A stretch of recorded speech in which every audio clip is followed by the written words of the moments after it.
Fracas made us from stone to protect Girdlegard.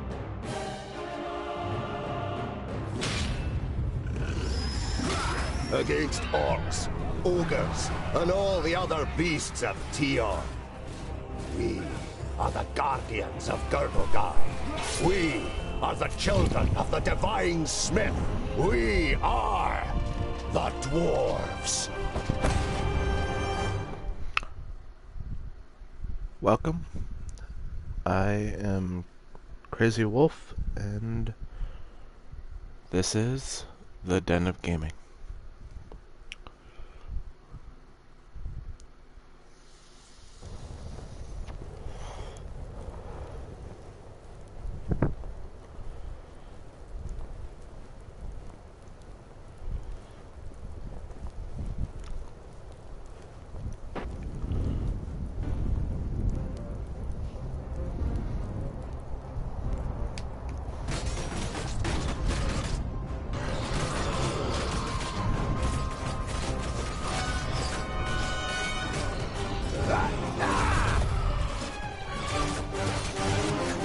This is just your typical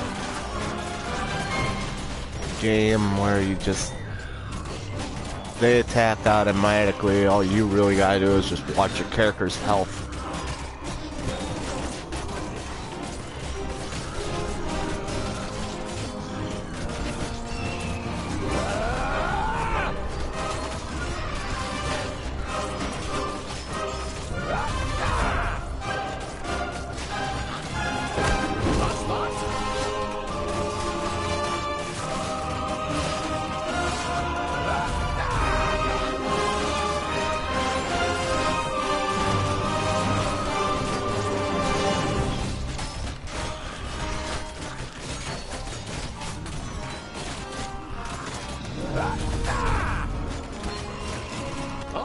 Not possible right now! Just a moment!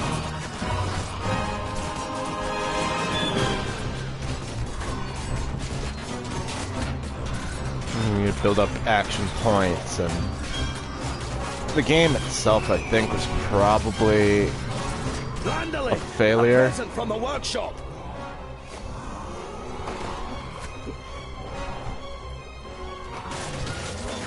And I understand why they did it, because the book is incredible. But I'd be happy to pass on this present to the greenskins.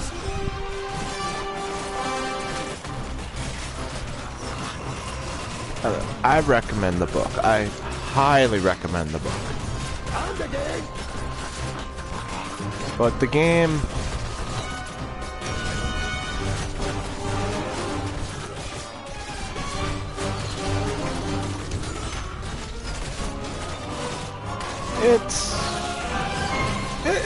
it's enjoyable, like your old school, like Marvel type games. That's kind of what it reminds me of with the way it plays.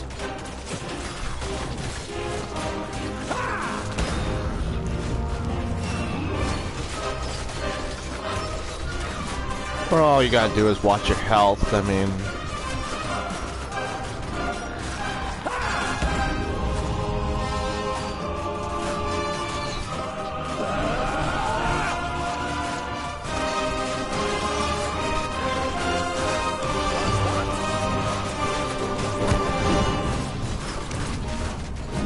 well, I forgot I was still on grenades.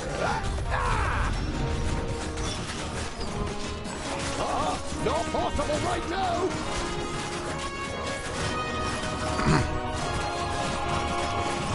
I do recommend easy though when starting out, because normal is just is wow. What are you doing here? Giselbert I, the father I don't of the know. You want an clan, enjoyable has not been on the experience. front line of battle against the creatures of Tion for many cycles. The king surveys the battlefield and the defenders with a grave expression. We are too few. This you know as well as he does. but there will be no reinforcements arriving. Hundreds of brave warriors lie inside the fortress dying. The illness is running rampant. COVID. Weakness and death. Stay at your posts. Be as steadfast as the granite of which we are made. Nothing can break us. Vrakas is with us. COVID has spread to other multiverses.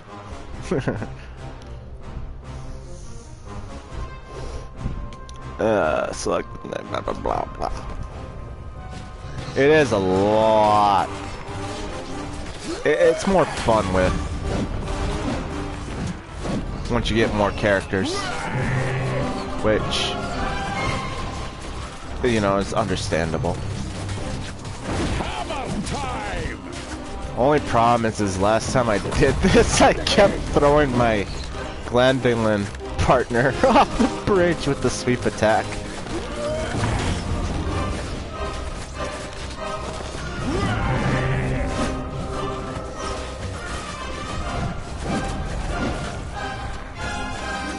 Oh, I'm stunned.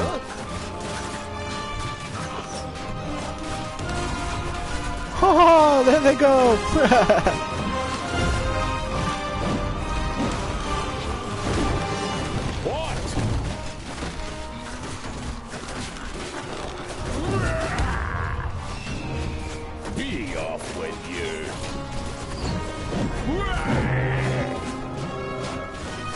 Yes, healed by the sound of my roaring voice. What is it? Ah.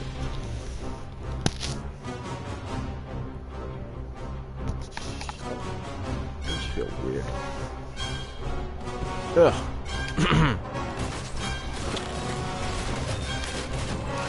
Don't get too far ahead of the crowd, my little friend.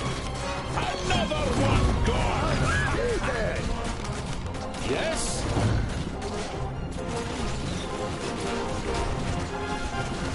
Be off with you.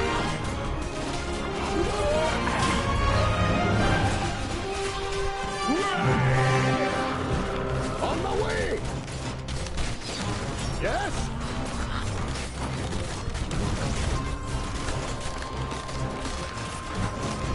Another one gone.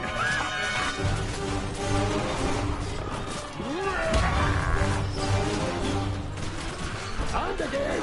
Be off with you.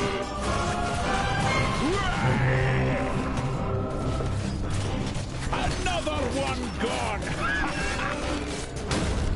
And stay dead!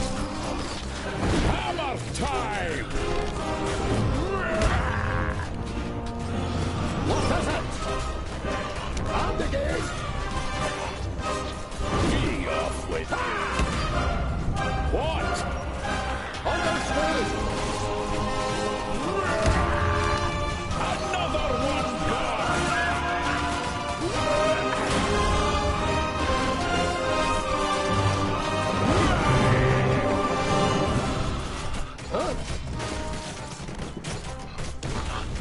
And again! Hammer time.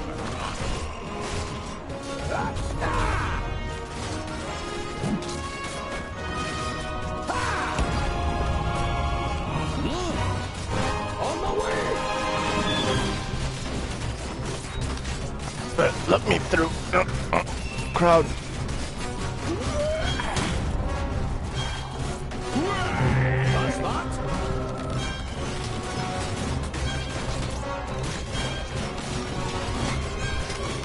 And again!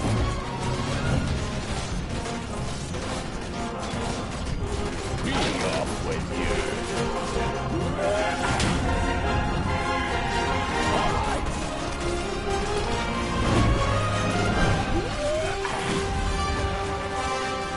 On the way! And stay dead! Another one gone. These are the ones who attacked us in the tunnels. We suffered great losses beating them back. Come here and I'll split you like a straw, you treacherous elf. In his fury, the old king radiates a ferocious power that none of Citalia's children could withstand. Oh, I didn't notice But the fog. slight, willowy being sitting Following him astride the before. Shadow Mare just grins down mockingly. You are mistaken. We are Alpha. We are here to destroy the elves. All peace-loving beings here in Girdlegard are under our protection, and you cannot open the gate that has barred your path into Girdlegard since the creation of the world. Not us, but perhaps one of your kind. This cannot be. Silence, you fool! Vrakas, forgive me for what I am about to do. Quickly, in formation! You must hold them back until I close the gate! But you can tell with the amount of work that they put into this game, though, the characters, the creation, the detailing, they really loved this game. They had heart when they were making it. It wasn't some silly thing for them. So, like, the book is incredible, and it'll probably never receive a movie, or at least not from the US. I don't know if there's already been a movie made from it, because the author is not US, I believe. I think he's Scottish, maybe? But until the US does a movie, which they should, Hollywood has no original ideas. This is probably the closest that you can get.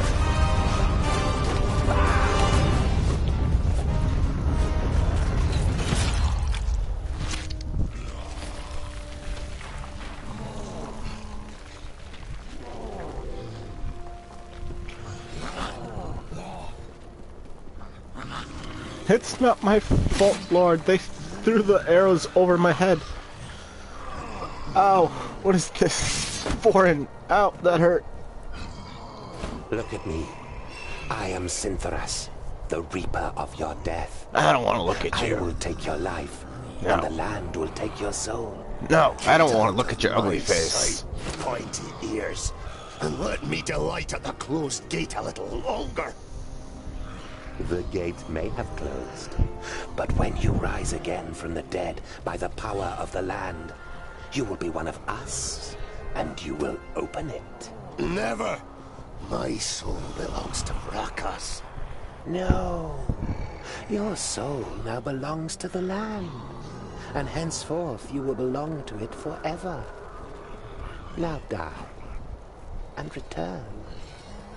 Then hand us Girdlegard.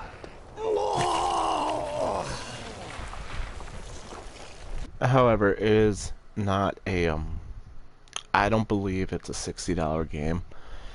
So if you can get it for a nice, good, cheap price, go for it.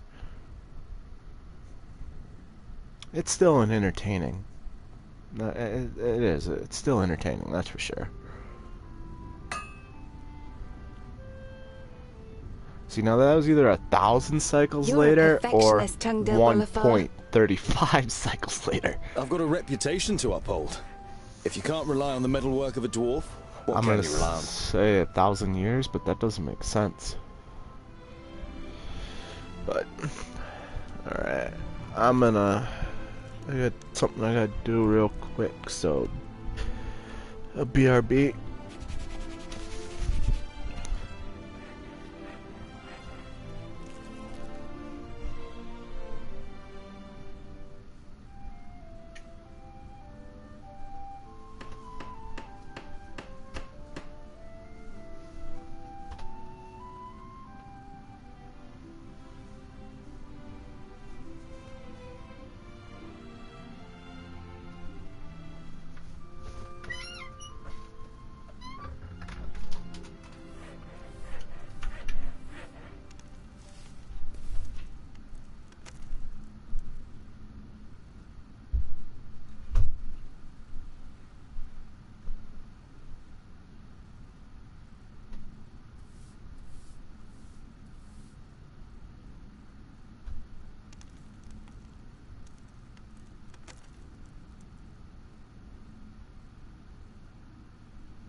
I'm back.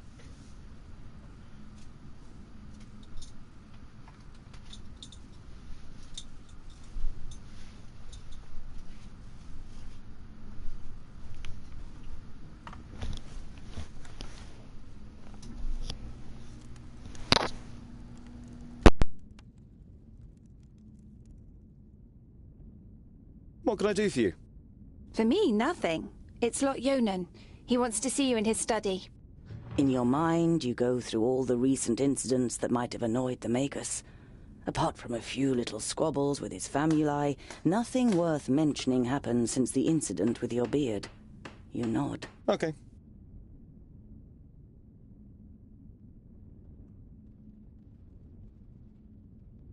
You look dreadful. What a charmer. The maid gives you an ironic, reprimanding scowl. Ikana has been crying half the night. When you were teething, I carried you around the vaults. You played with my beard and I sang you to sleep. Frala smiles. She's heard this story many times before. That was 23 cycles ago. But I'm quite sure you didn't sing. You might have grumbled a bit. If what you've read about the dwarven lifespan is true, it'll be another 300 sun cycles and more before you are called to the Eternal Forge. The certainty of one day having to witness Frala's death already burdens your heart. I'd better not keep the Magus waiting. See you later. There's goulash for dinner.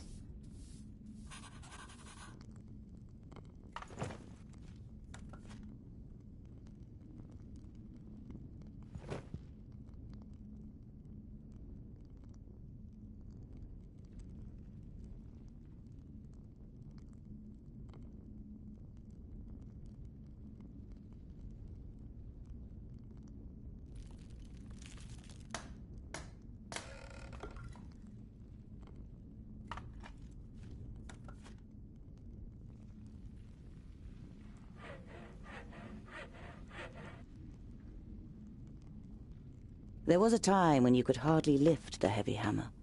Now you barely notice it anymore, and it feels like an extension of your arm. Smithing is in your blood.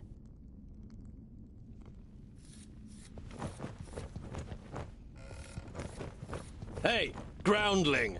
Come to the kitchen, we need you. Jolison, a fourth-degree famulus and your favorite foe among the students of magic, gives you a disparaging glance and disappears without waiting for your reply.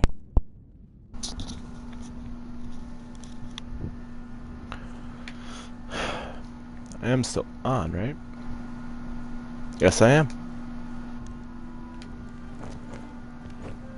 Okay. Well, let's... I guess it doesn't matter where I really go. Tungdale! Oh, quick! Or the goulash will get burnt! You immediately recognize what the problem is. A chain running over a pulley for positioning the cauldron is detached from its mounting, and the cauldron stuck in the fireplace. It's a heavy load, and none of the famuli, who feel superior even during kitchen duty, dare do anything. They might burn their fingers, or even get a bit dirty. Oh no, not that. You can't get your pristine gray robes dirty. If you're wearing white robes, oh yeah, then I understand. But gray? Come on, no one's gonna notice a little bit of dirt. Especially if it's ash.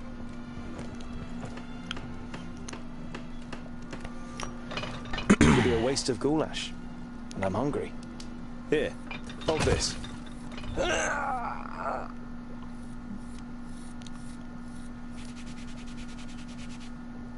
With as much concern in your voice as you can muster, you say, Oh, no, this doesn't look good.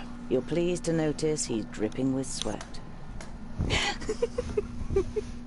I'll get you back for this, groundling! And in the book, he does. Do you remember when you dyed my beard with some magic spell? I had to shave it off. You stroke your beard, which is unusually short for a dwarf. Damn it! Ah, it's heavy! The young human forces through his pursed lips, letting the pot sink a little. Don't you dare ruin my goulash, boy! The cook, with beefy forearms, glares at the young man, and after a brief moment, he tries harder.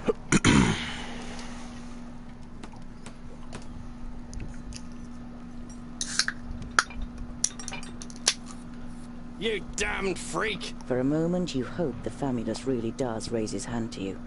But then he comes to his senses and leaves the kitchen, his face bright red. What a pair you are!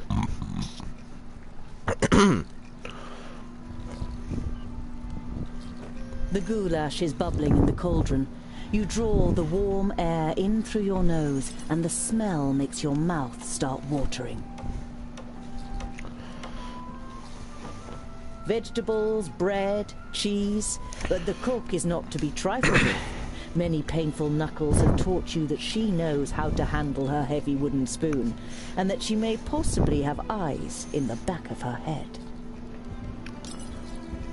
Hey, like the girl from The Ring, seeing through a bunch of hair. But with all the magic in this world, I wouldn't doubt it. The beer that is delivered to the vaults is supposed to be the best beer in Idderslane. It's certainly your favorite beer, but you haven't drunk enough other beers to truly know.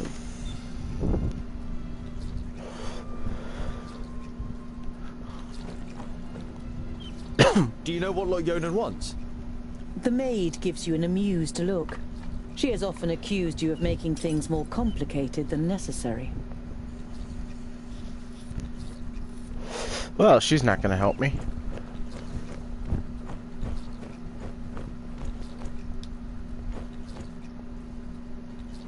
Hey, what are you doing, groundling?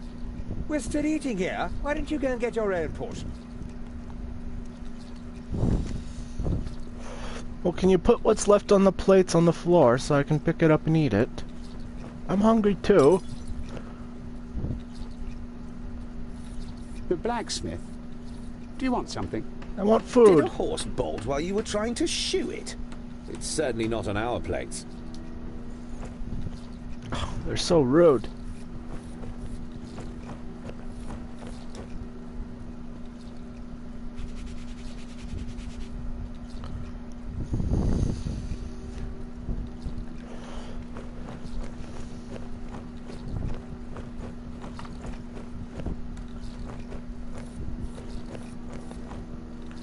Lot Yonan's vaults are equipped with laboratories, a library, and private rooms for the famuli. Together with the forge, the kitchen, and the other utility rooms, it makes up quite an impressive complex. But compared to the courts of the other magi, the seat of power in Yonandar is small and modest. And sometimes that's all you need. You don't need to go over the top on everything just because you have the power to do so.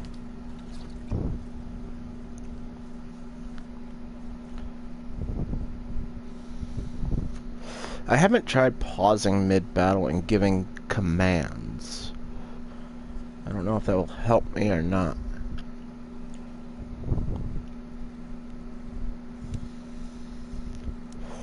Enough provisions, huh? Well, thankfully provisions are dirt cheap. But you consume each day you travel, which is each little dot. Mr. Lord Yonan, So Fowler told me you wished to speak with me. Tungdil, come in. There is a bag over there in the cupboard. Take it out, please. like his It beard contains artifacts belonging to my former famulus Goren. I wish to return them to him. should have been He's down in to his Blacksaddle, feet. 300 miles away. 300 miles? That's a long journey. Who are you going to entrust with this? I was thinking of you. Me? There is no one better to take on this journey. You have acquired much knowledge. You are almost a scholar. You know more than most famuli about Girdlegard and its inhabitants. It is time for you to go out into the world and see it with your own eyes. With pleasure.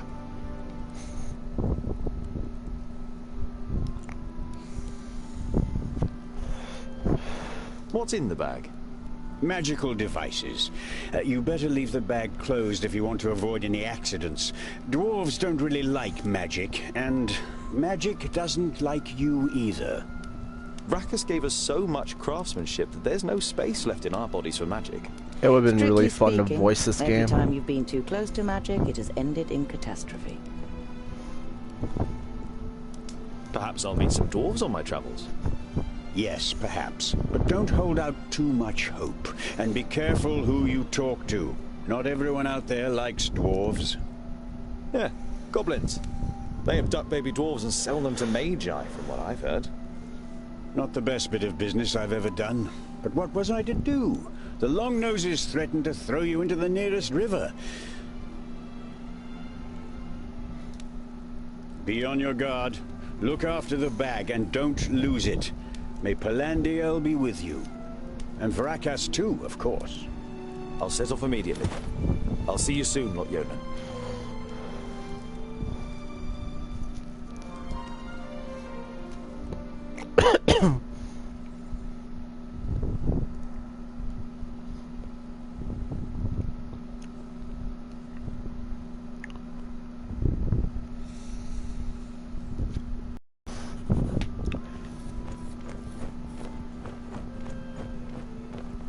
I need to go back and get some food.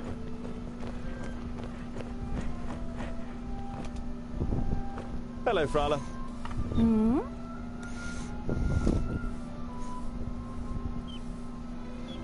I've got a present for you.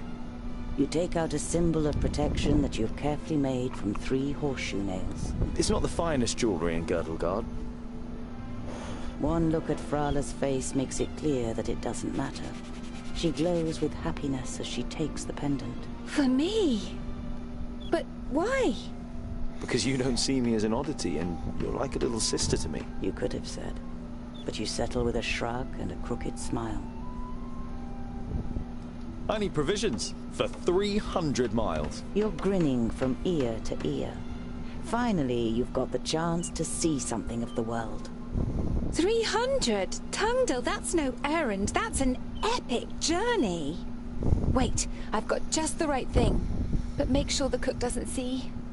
I'm going to Blacksaddle to return a few things to a former apprentice in the Magus. You pocket the rye bread, sausages, and ham. Enough food for the first few days of your journey. Perhaps I'll even meet some dwarves on the way. Frala throws you a cautious glance. It's a tricky subject that you can't help but broach. There aren't dwarves down here. You're the only one in Idaslane, as far as we know. I know, but I can't just have been born out of a rock. Somewhere in the mountains, I have a clan. Maybe even a family. Yes. Maybe. Frala has reminded you more than once that Lot Yonan wrote to the dwarf clans, and none of them were missing a dwarf boy. Oh, I have to go. Snap. I've got a long journey ahead of me. I wish you the blessing of Palandiel and Vrakas to protect you from all danger on your journey. Here, a talisman. Whenever you look at it, think of me. Frala winks at you mischievously. And of getting me a nice present. I don't know. I like to hold on to my gold. It's shiny. I like the way it feels in my fingers.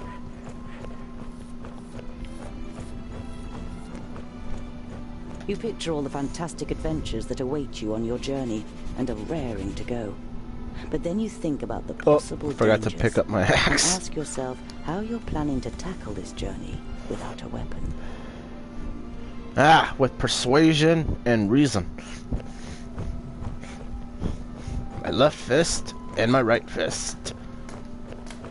I'm a dwarf after all. I don't need no axe. As long as I got my knuckles and my teeth.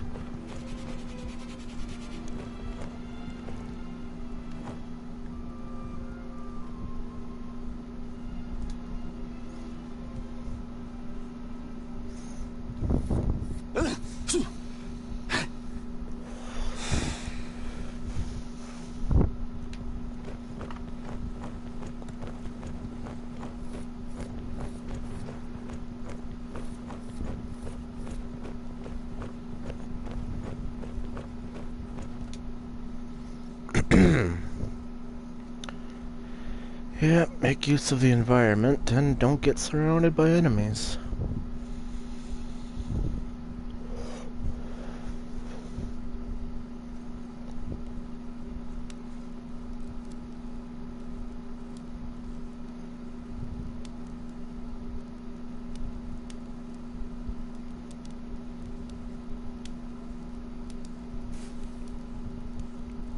Now, this guy coming up, I'm really happy with the way they did him. How nice to see you again, Lotyonen.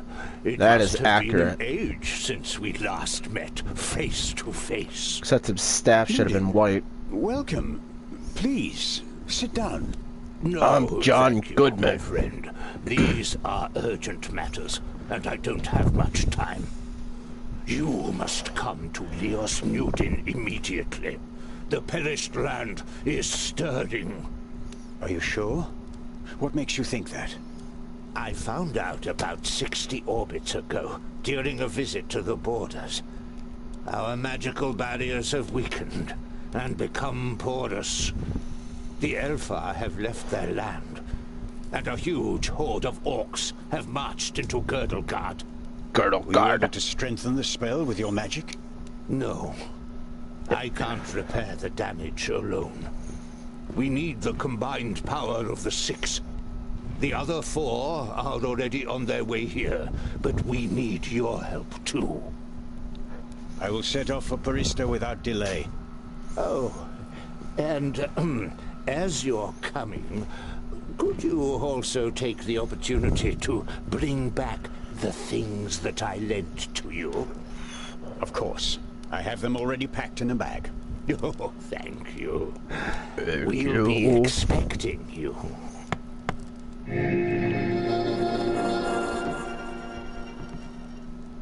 I don't know. It's tiny details that they missed. But I'm sure though before they made this game, they handed out the books like in school. Everybody, your job is to read this book.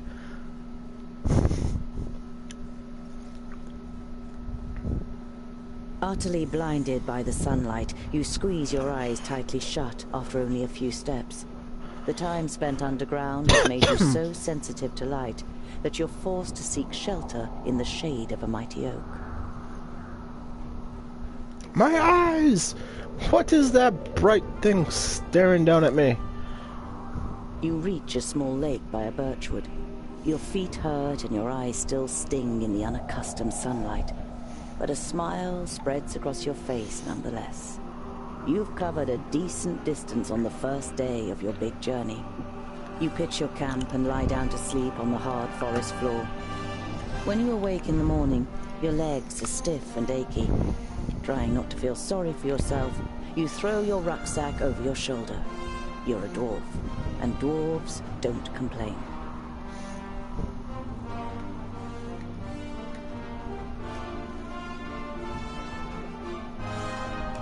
Around midday, with the sun high in the sky and the first beads of sweat appearing on your forehead, you see something move next to the road, a few hundred meters ahead. Some crows are pecking at something in the long grass.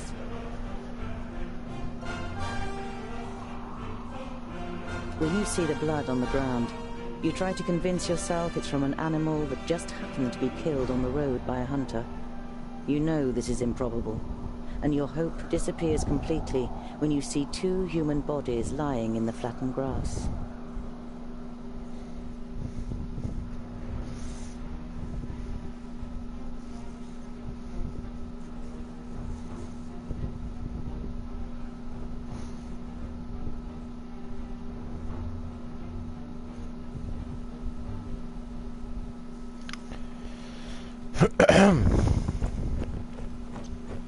A slender man lies in front of you, dressed in an expensive robe. It is in the colors of Turgur the Fair-Faced, one of the 6 magi. The dead man must be one of Turgur's famuli. You don't see any wounds.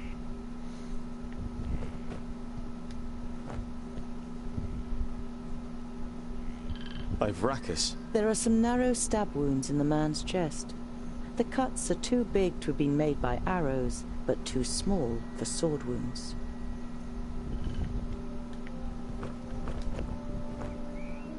You don't see any signs of a struggle in the area where the corpses are lying. Were they stabbed by a companion? A stranger could hardly have crept up on them with such sparse cover.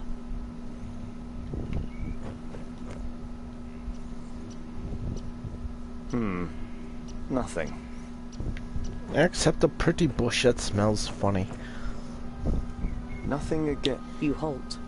There is something. A rucksack? Did someone hide it in the bushes, or was it thrown in there? Let's go looking. You open the rucksack and recognize that someone has already rummaged through it. As well as some implements and writing utensils, you find a pouch full of gold and a talisman. The gold is proof that this is not a case of robbery. Oh, I'm taking the gold. They're dead. They're not gonna need it. And I'll take the other little shiny necklace too. Warmth and a feeling of security flush through your body as you touch the talisman. You feel safer just holding it in your hand. I'm taking you with me. Yes.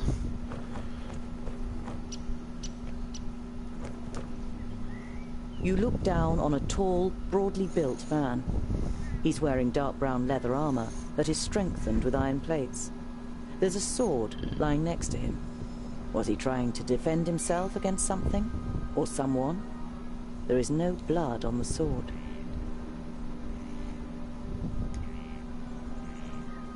The man has the same incisions. It's clear that both men were killed by the same weapon. But what that weapon might be, you cannot say. Magic. I don't know. A rucksack that probably belonged to one of the dead. It seems to have been searched and then thrown away carelessly. You find a few implements, some provisions, and a map. A route is drawn on it from Parista, Nudin's capital, to Lotyonan's vaults. Does this mean that Turgur the Fair-Faced is in Parista and wanted to send Lotyonan a message? And if so, why didn't he use magic? Did he want to contact him without anyone noticing? Why all this secrecy?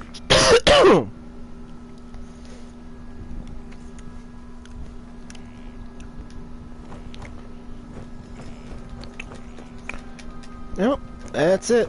That's all the inch. Oh, there's one little looky point left. Nope, I guess not. That's it.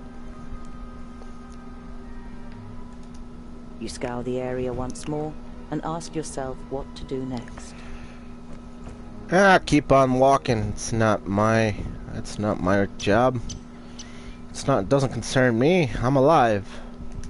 But I will bury the corpses at least. Try to rob the crows of a meal.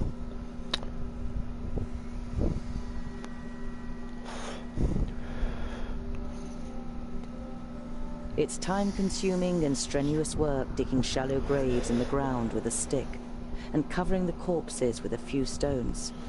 But it should at least keep the crows from their feasting for a while. You continue on your way, so Worms gotta a few eat more too. miles between you and your grisly find before night falls.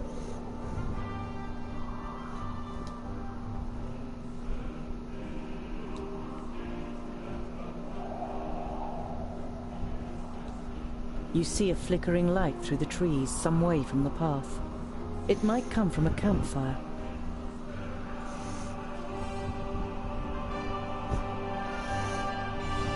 You walk towards the fire with confident strides until you finally make out 3 broad-shouldered men with axes.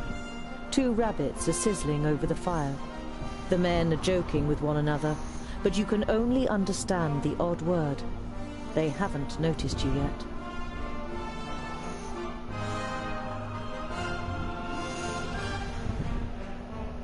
Once you reach the edge of the firelight, you say amicably, "Greetings. My name is..." The men jump up and grab their axes. Who's there? Well, I'll be. Is that a groundling? The men look you over suspiciously.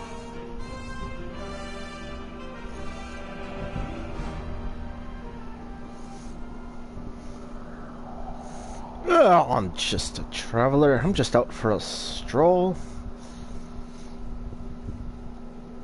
My name is Tungdil. I'm only a traveller who would have nothing against a warm fire and some company.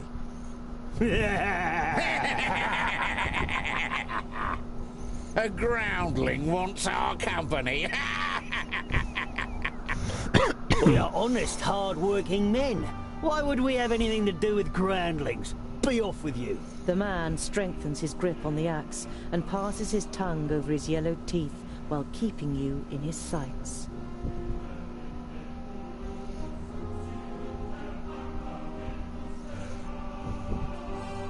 You shrug your shoulders indifferently and take 3 small steps backwards without taking your eyes off the men. All right, if I'm not welcome here, then I'll go.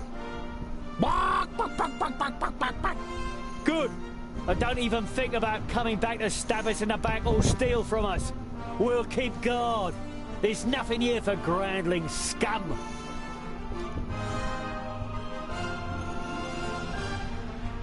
Your heart is pounding, and you confront the man a little more courageously than you feel. I'm no thief, and I'm certainly no murderer. I only wanted to see if... Pah! All Groundlings are thieves and good-for-nothings. You find it difficult to take control of your voice again.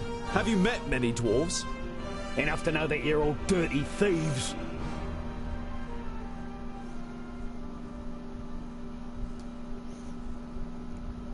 Now consider this. I am a dwarf with an axe, and I don't use my axe for cutting down trees. The men are visibly unsettled and lower their axes a little. I thought so. You turn your back on the men and walk back to the path confidently. You don't hear any steps behind you, and only once you put distance between you do you dare look back over your shoulder. None of the men have followed you. You sigh with relief. It could have ended up a very painful experience if you'd provoked the men or shown them any weakness.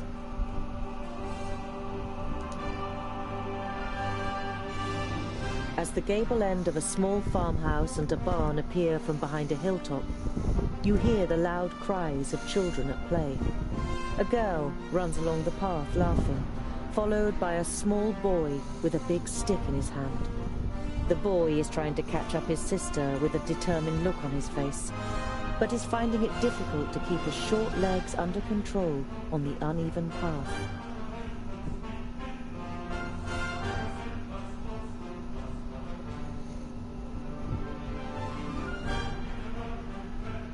The boy trips and falls to the ground with a bump. Before the girl can reach him to help, he picks himself up and grabs the stick to continue the chase. In doing so, he catches a glimpse of you, and his eyes grow wide. All he manages to say is, "There," as he points towards you with a chubby little finger. Now the girl has turned to face you too. Before you can say a word, she lifts her little brother up into her arms and runs screaming towards the farmhouse. Ooh, I didn't think I was that ugly. Come here, kids. I just want to talk. The children to the farmhouse, into which they've disappeared. After a few moments, they reappear, accompanied by their parents. Their father is a thick-set man with grey hair. I am Opache. This is my wife, Remsa. The blonde woman nods a greeting almost imperceptibly and clasps her daughter tightly to her.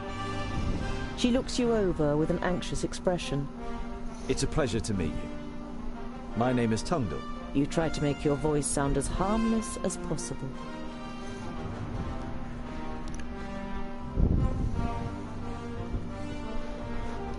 I'm sorry if I scared your wife and children. The man waves dismissively. No. It's just that my fair woman is especially jumpy these days. The orcs have been spotted near Calmstead. You should take it more seriously. The farmer's wife clutches her daughter even tighter before the girl finally protests. The boy steps forward excitedly and cuts the air with his stick. If strangers come, we're supposed to run away, but I can hit them too. Opatia pats his son on the head, laughing. We're safe. The orcs have no reason to come so far north.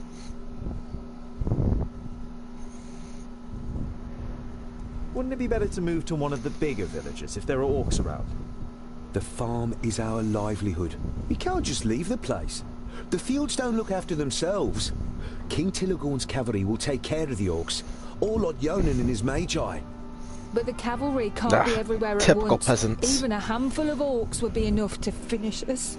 Protect us, but we don't want to pay the taxes. I'll build a hideaway, just as you wish.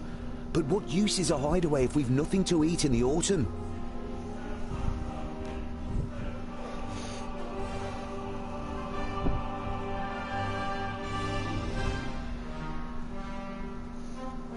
We can't be sure whether the orcs will come here, but what is for certain is that you will starve without a harvest.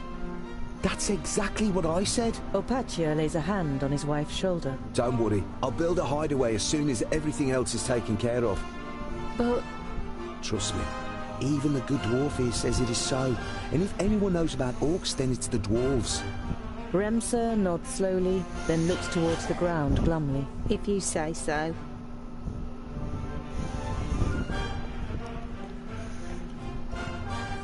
Over the last few days, have you seen two travellers heading east? Opatia looks at his wife, but she shakes her head. Why do you ask?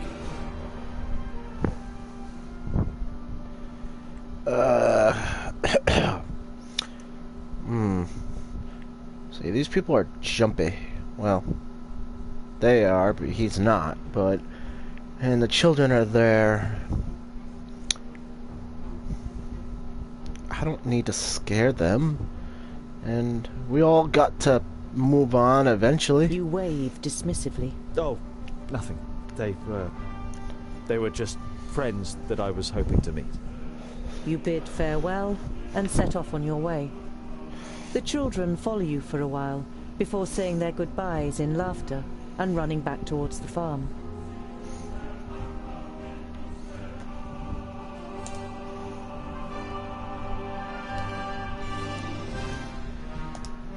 You look down on a large village on the banks of the Warder. Some of the village is built on stilts in the river. A wooden bridge spans the fast-flowing water. A huge wooden palisade has been erected to protect the village from attack. The guards on the palisade are watching you. Their armor looks well cared for and well made. The smith who made them knew what he was doing. You conclude that the men depend on the protection the armor offers and aren't just wearing them to look good. They're certainly not villagers. Mercs.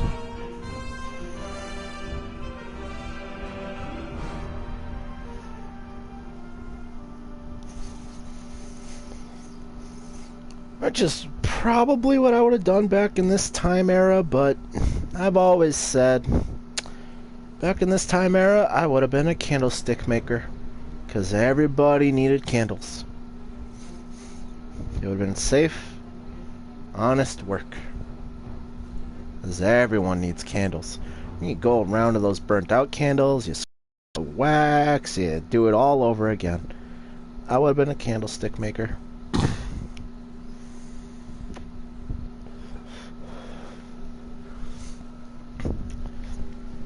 That's what I would have done.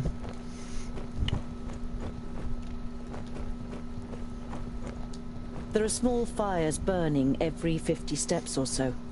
They are intended to light up the area in front of the palisade in the night, so that orcs can't creep up to within an arrow's reach without being seen.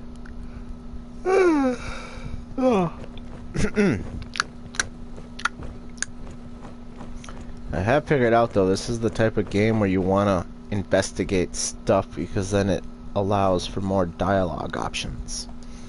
The double gate is made of strong planks, sturdy but still much less solid than the fixed parts of the palisade. Security has been forgone here for practical reasons. Never a good idea when building fortifications.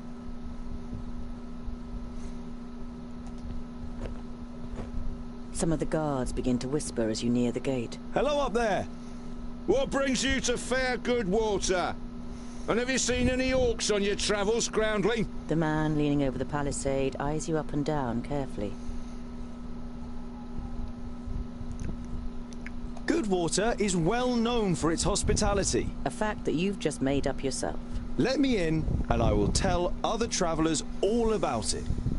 I regret to inform you that we cannot allow you to enter. The gates stayed closed once night has fallen. There's certainly no regret showing in the man's face. Oh, but with the beautiful moon, it's bright as day out here. You should just let me in anyways. I bet I can slip under it. I'm a blacksmith. And a dwarf. Let me tell you, your gate might look solid, but it won't withstand a real orc assault. The murmuring all around him makes the man pause for a moment. If anyone else had criticized the stronghold, they'd have been laughed down and shooed away. But no one understands defense systems like the dwarves. A dwarf blacksmith who just happens to be standing in front of our gate? Oh, you calling me out? You calling me out, bro? Is that what we're doing here? Well, alright, I got something for you. Let's see how well you really know. That's right. I can see to it that orcs crack open their skulls on your gate, just like at home on the High Pass. Skulls that add up to hard cash for you. You only know about the secondling stronghold from books, but you can see in the man's face you've pushed the right buttons. All right then. You can spend the night in the village. You begin work tomorrow morning, and it had better work like you promised. Of course. It's a trifle. What do I care if it works or not? I got the warm bed. With straw and mites and all, and maybe a couple mice. So it's a massaging bed. You feel the mice skitter around under your bottom. After a meal, you spend the night in the comfort and shelter or of the in your Goodwater pillow. Tavern. The next morning, you feel fully refreshed.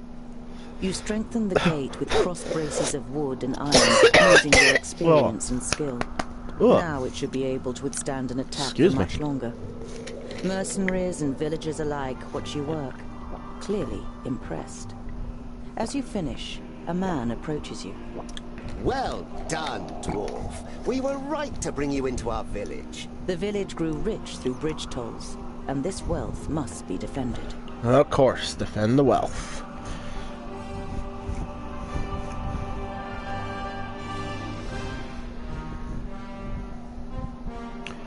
But I am a dwarf, and I protect my gold, but I'm not greedy. But if you're good at something, never do it for free. I've spent almost half an orbit strengthening the gate. How about a bit of compensation? The council member's face darkens. We've paid for food and lodgings, and because we're generous, we've also thrown in the bridge toll. Good day, Mr. Dwarf.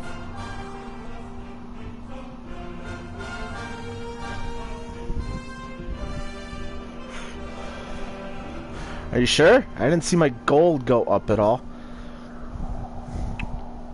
You lied to me. I will come down and I will cut you down to size. I'll come back.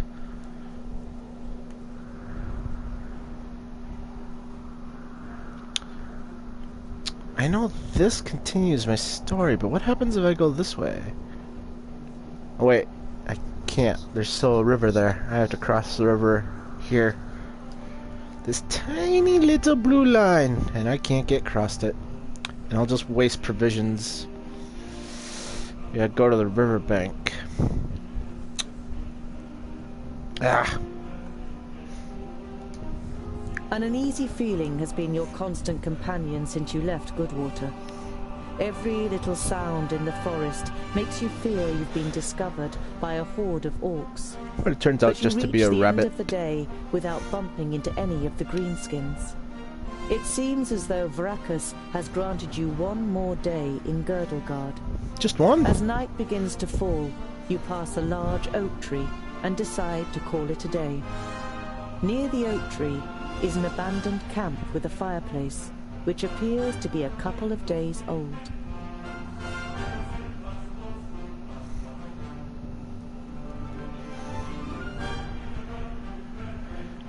Well, if I'm all paranoid, I'm gonna climb myself a tree and sleep like a bird. You swing yourself up the trunk and then pull up your baggage after you. You're prepared to sleep in a tree like a bird if it means escaping the orcs' attentions. You sling your rope twice around your stomach and the trunk of the tree to stop you from falling accidentally. You close your eyes and dream. You see North Pass and smell the fresh, icy wind that sweeps over the peaks of Great Blade and Dragon's Tongue. But the harmony is interrupted by the hideous roar of an unending flood of orcs throwing itself unceasingly against the fortification. You smell the disgusting green blood of the orcs and taste the rancid fat of their armor on your tongue. The bitter taste becomes stronger until it's unbearable and wrenches you out of your dream. You open your eyes and are surprised at the brightness as a glance at the sky confirms that it's still night. Your eyes move towards the ground, and what you see makes the blood in your veins freeze.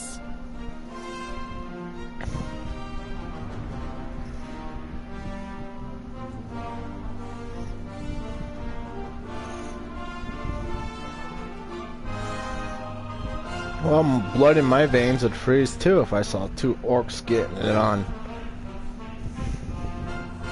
They don't show that on Animal Planet.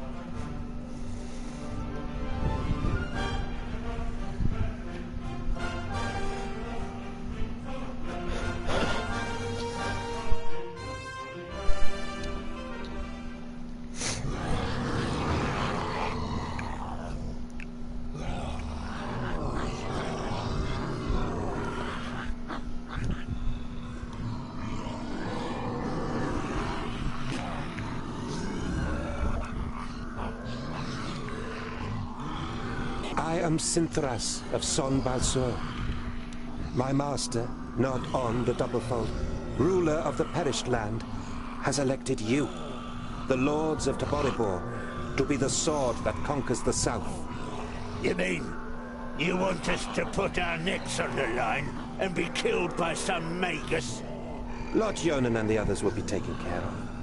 Your task is to create a diversion in the south until my master's plan succeeds. And which of us is the leader? The one that conquers the most land. So Kragnar will be the new Grand Lord. He glares at Ushnots and Bashkug. The Kragnar Shore Tribe will conquer the most land. Never! We will overwhelm the cities of the Red Bloods quicker than you can suck the marrow from a bone. We shall see. You can't believe what you're hearing. If the beasts of Tion ride into battle together, catastrophic cycles lie ahead for Girdlegard. Fun fact, we actually do use bone marrow in certain dishes.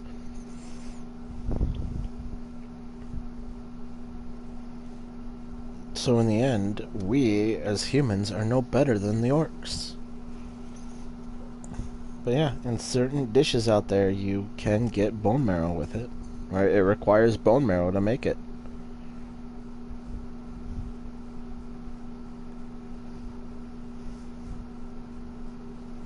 I mean, heck, one of the countries even has blood pudding.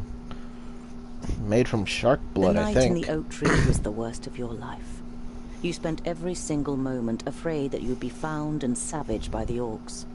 But as the first rays of sun broke through the treetops, the orcs abandoned their camp and left without discovering you. That's because people rarely look up. Or orcs rarely look up. Everyone never looks up. Like if you're playing hide and seek and you can get into a tree, good place to hide. Your friends will give up and go back inside before they find you.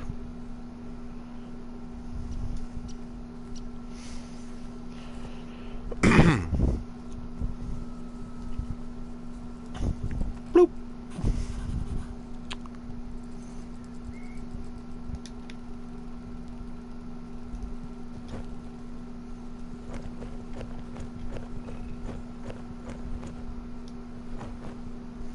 Your eyes survey the foul aftermath of the orc's presence. You don't feel any urge to stick your nose too deeply into the mixture of ripped clothes, leftover food, and feces. Is that how you spell feces? Come on then, find it. Since when was there an A in feces? Hey, Fuskar, in front of you. A grounding, perfect crisp on breakfast. What? Nobody's eating me. You know that you're no warrior, but you want to face the orcs as a child. I go down Divine smooth, Smith. but I come out fighting. Perhaps you'll manage to kill at least one of them, so as not to appear so undwarven in Varacus's eyes. I'll give you something to chew on. Vracus made us of stone. Yeah, that's the spirit. Hey, that was mine.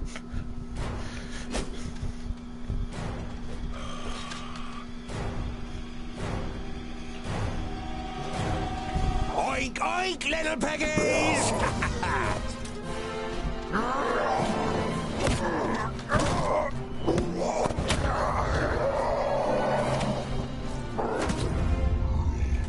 By Barrowin's beard! How did you manage to lose your weapon? Go and get it, and this time, hold it tight! Hey, that one was mine! You're just too slow, dear brother! Too slow? Just wait!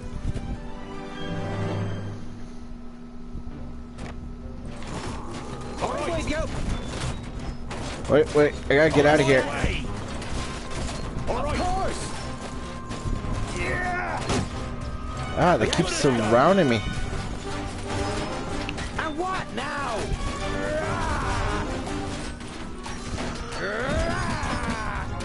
Chop, chop, chop. They are too easy. What is it?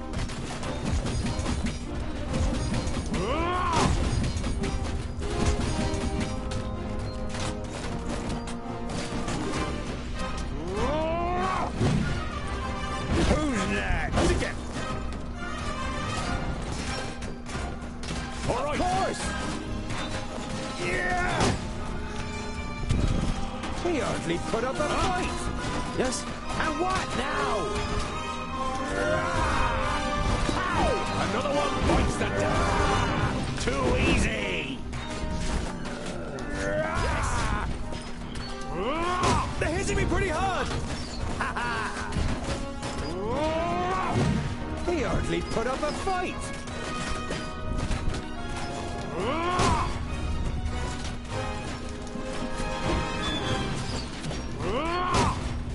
Smack, smack, smack. Give me a hand. Yeah. Oh, he didn't hit you very hard! On my way! I'm not mad, right? Yes, yes. So, pow! Another one bites the dust!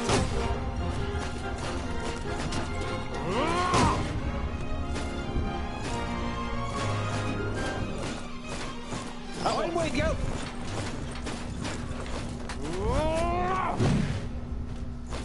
I'll be ready soon!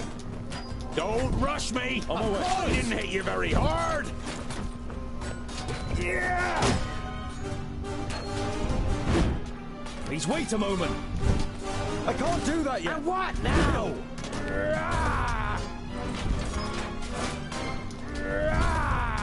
I'm not that quick. Yes, yes, soon.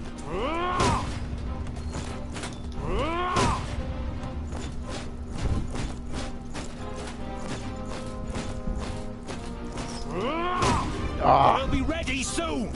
Yes. Yeah.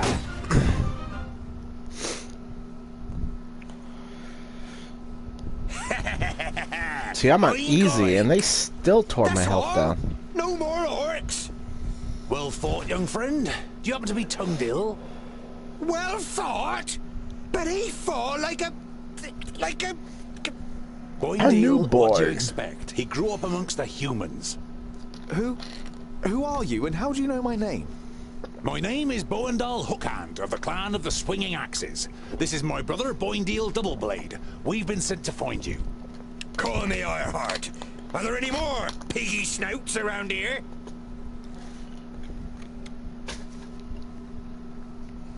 There was a meeting last night. The Elfar serve a certain Nod-On who calls himself Lord of the Perish Land. They have enlisted 3 Orc hordes to cause unrest in the south. Did you hear that, Boendal? Piggy snouts! The Elfar from Son Balzur and the Orcs from Taboribor are working together? And could ally with the Orcs from the Perish Land. The twins look at you solemnly. You all know what that would mean for the people of Girdlegard. We've got to... Yeah, I know what you're gonna say. But it's our duty to get you to the Ogre's Death Fortress in one piece. I thought the duty of dwarves was to protect the innocent in Girdlegard. Lot Yonan and King Broron will take care of the orcs. We three must be careful. You're not exactly a warrior. But he has broad shoulders and broad hands. There's hope for him yet. So when you've got the chance to split a few orc skulls, you should take it. You turned up at just the right moment. But are you sure it's me you're looking for? The High King Guntrabor sent us to fetch you and bring you to Ogre's death in the Secondling realm in the south. So he received the letter from my master? And am I a secondling? Well, something like that, I guess. I would be happy to follow you into the realm of the secondlings. In truth, there is nothing I would rather do. But first, I must travel to Blacksaddle and return some things to a former famulus of Lot Yonan. Blacksaddle isn't exactly on our way. It's on my way. We can head south as soon as I've carried out Lot Yonan's orders. Well, he's certainly got the stubbornness of a dwarf. Perhaps we'll be able to make a real dwarf of him on the way. All right, we'll accompany you. The sooner we find that famulus, the quicker we can get back to the mountains. I'll have to send Lot Yonan a message by carrier pigeon on the way. And if we happen to stumble upon a couple of orcs... I like you, but we'll have to find you another name. Bolafar. It's about as good as Lipsmith, Paddletosh, or Blufflegrump. It is stupid, senseless, and definitely not a name of honor. What are you good at? I'm good at reading. Reading? You're a scholar? Oh, see that? Tungdale went down, almost went down. Boindale almost went down. Bonadell was the only one that was kicking butt and taking names.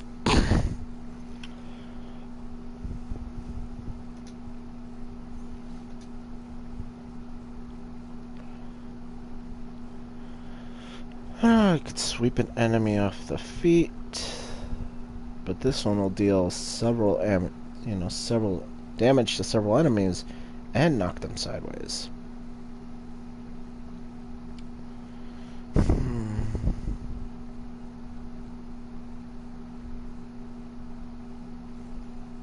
I like my AoE attack better, but I can always, looks like I can always reset the points at any cost.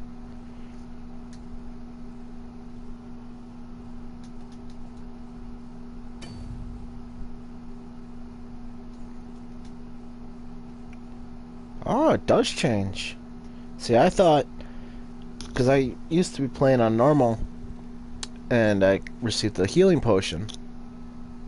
So then, but then I die later on, and I don't save as often as I should, and so I restarted and played on easy instead, and I didn't come up with the healing potion.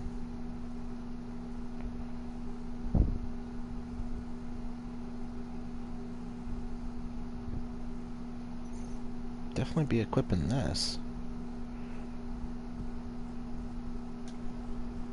So I thought, you know, it was higher difficulty, better rewards, but I guess it's all randomized.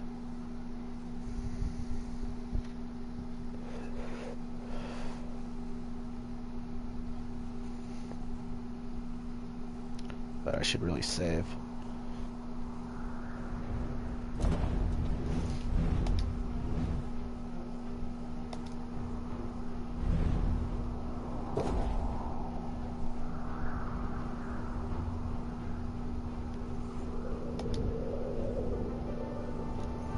You and the twins approach Goodwater.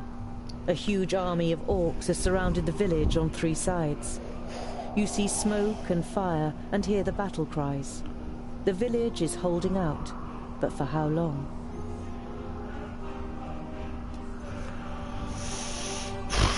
I'm probably gonna die, but I'm a dwarf.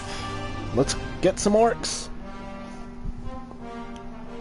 But the thing is with this game, since it's a party-based game, as long as one of your members survive, you complete the quest. Or complete the challenge, or what have you.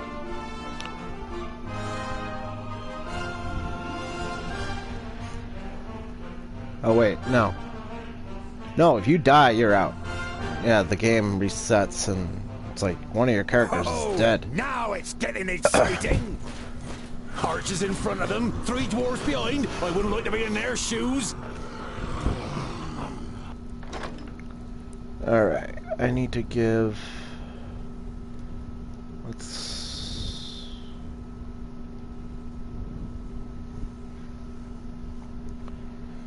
I could reduce the damage.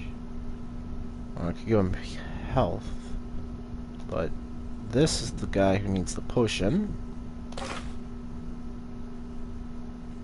And I'm gonna give you...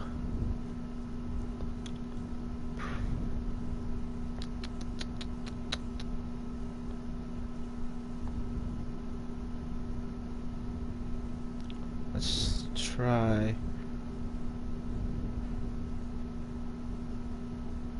this, and then this.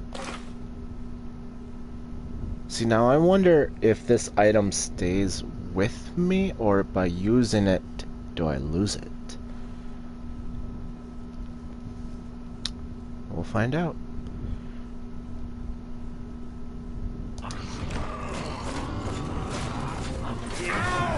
Hey! Oh, that's right, I have to activate it.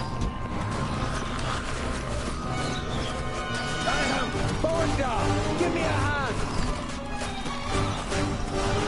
That one is done!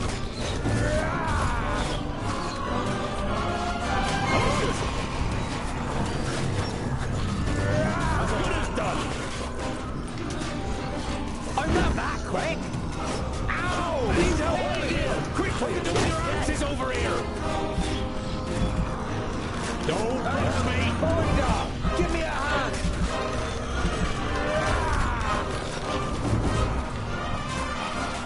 I need help over here! Quickly! Alright! Oh, wait, you... Huh? Oh, yeah! She didn't expecting this! Yes? Oh, they both went down! Quickly! This isn't good! This isn't good! Run away! Pull a Monty Python on him! Run away! Vile creature!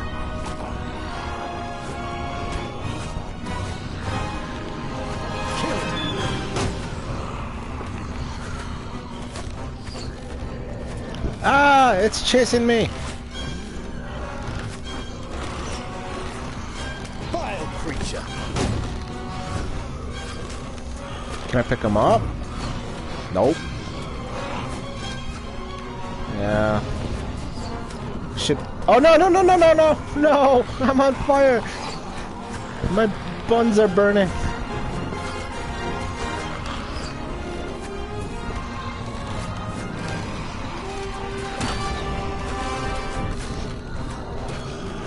Please wait a moment!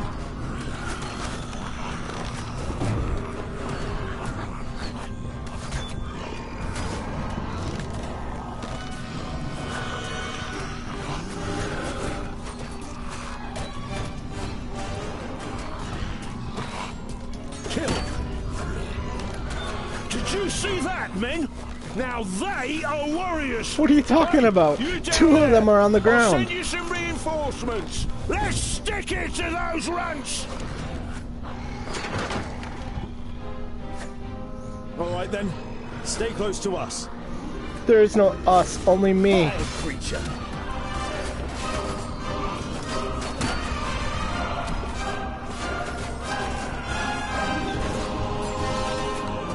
Hide behind the humans. I can't do that yet!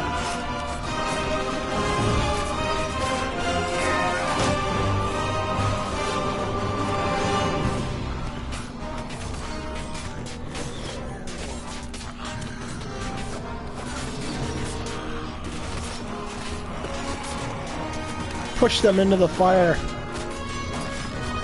And again!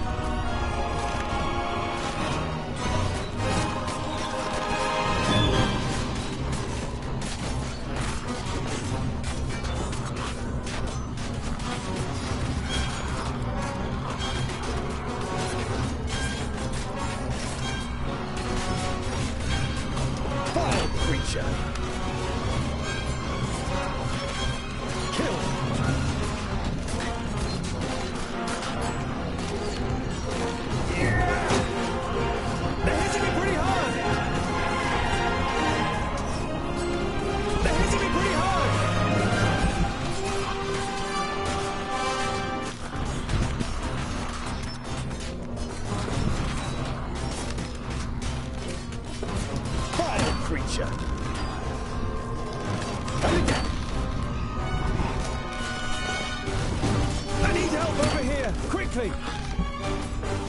They're hitting me pretty hard! I only need down 2 more of them. The orcs' fighting spirit lessens with every fallen comrade. After Kragnar's death, they finally attempt to flee the battlefield. Very few escape the mercenaries' arrows. Whew, that was not impressive at all.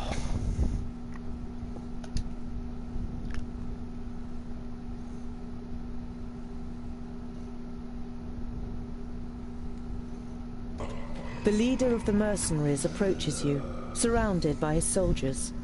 His expression is one of recognition, caution, perhaps even awe.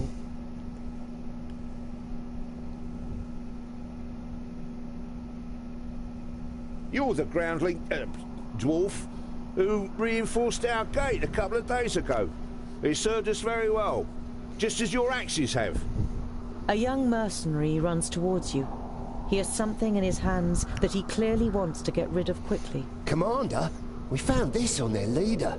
It feels strange. The commander looks at the amulet in the man's hand and makes no suggestion that he plans to touch it himself. You take your opportunity. May I? You take the amulet and can feel a tingling on your skin. It is clearly magical. Keep it, as a sign of our gratitude. The commander bids you farewell with a short nod and moves away. It would seem he thinks he's made a good deal.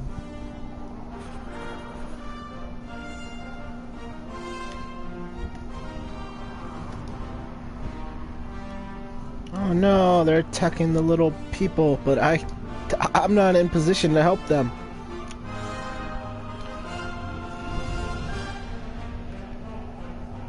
I think the numbers below indicate my movements. So, as in if I go for this, I think I'll arrive too late.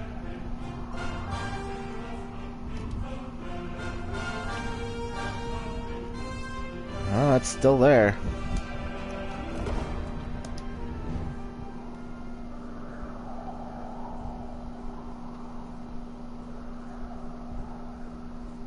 This is the one I was using.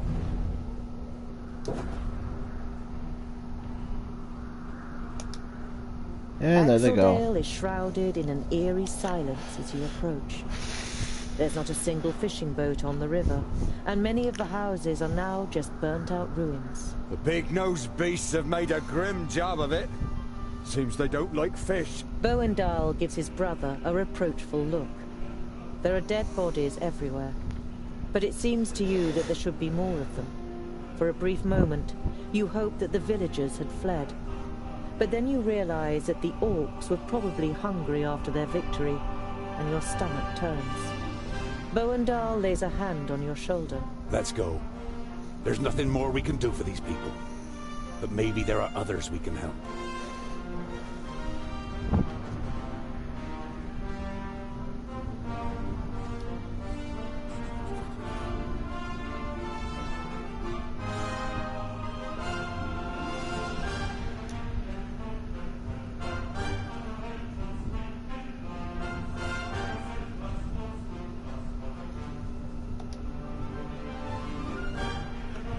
Clute Meadow is recovering from a recent battle. Green-skinned corpses are being incinerated on dozens of pyres. Some of the buildings were damaged, but repair work is already in full swing. You hear some villagers talking about the attack. It would seem that King Tilligorn's cavalry had protected the settlement and destroyed the army of orcs. But the cavalry have already returned to the capital, Talborough.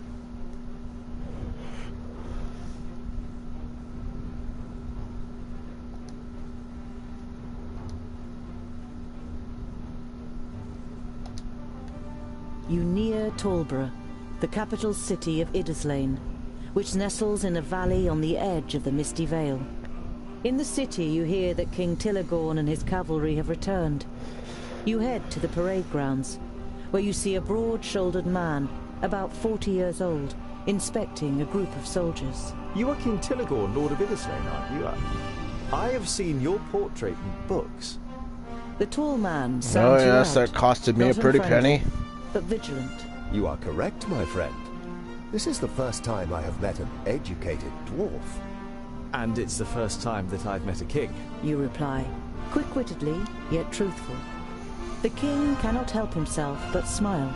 You are clever and good with words.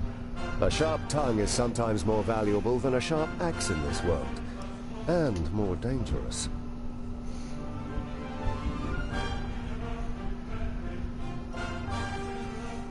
We were in Goodwater. The orcs were already there, but we were able to defeat them. The king sighs with relief, and it seems as though a heavy burden has fallen from his shoulders. Give me money! Thank Palandil. We would never have made it on time.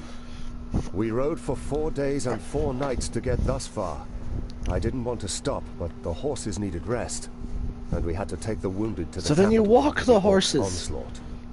Tilligorn takes a deep breath in, then breathes out calmly. The good news is certainly welcome. Axeldale has fallen, but Klootmeadow and Goodwater are saved. Thank you very much, my friends. We have renewed grounds for hope.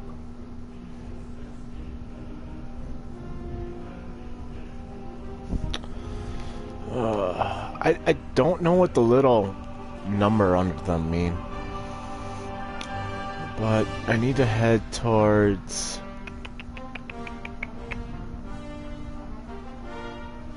the tavern so I can pick up provisions and what have you. By the evening campfire, Boindil rummages around in his rucksack and pulls out a cheese wrapped in a cloth. He sticks a fist-sized piece on a spit and grills it on the fire. Ah, there's nothing better than grilled cheese at the end of a long day. The smell it gives off makes you hold your breath. Oh, it smells like my socks after weeks of marching in my boots. Oh, picky, are you? Hardly surprising, considering you were brought up by humans. It's ruined your taste. Boindil holds the stinky cheese at the end of the stick under your nose. Eat, and stop complaining. You pull the warm piece of cheese from the stick. It tastes dreadful. Your fingers will smell of it for the next few days, and probably your mouth will too.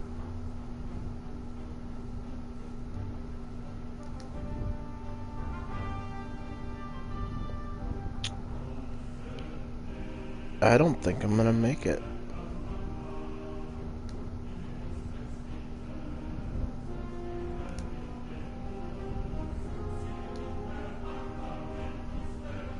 I'm not gonna make it. I'm gonna starve to death before I can get there.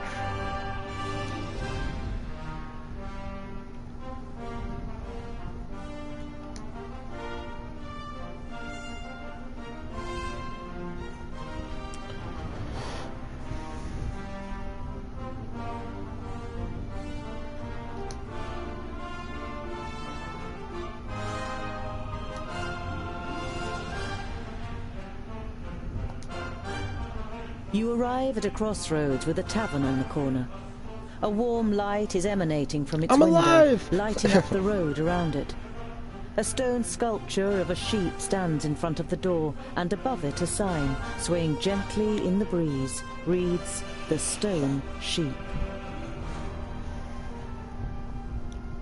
You enter the tavern with a determined stride, and are greeted by a thick wall of pipe smoke. The dozen or so drinkers at the tables turn towards you, then give each other astonished and slightly worried looks.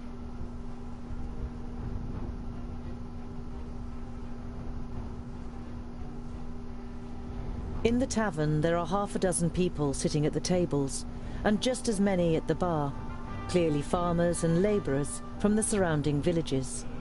Boindil pays no attention to the other guests and trudges over to a table. Together with his brother, you follow him and sit down. The landlord comes out from behind the bar. What can I get you? You hear surly muttering from one of the tables. What are groundlings doing showing their faces here, now of all times?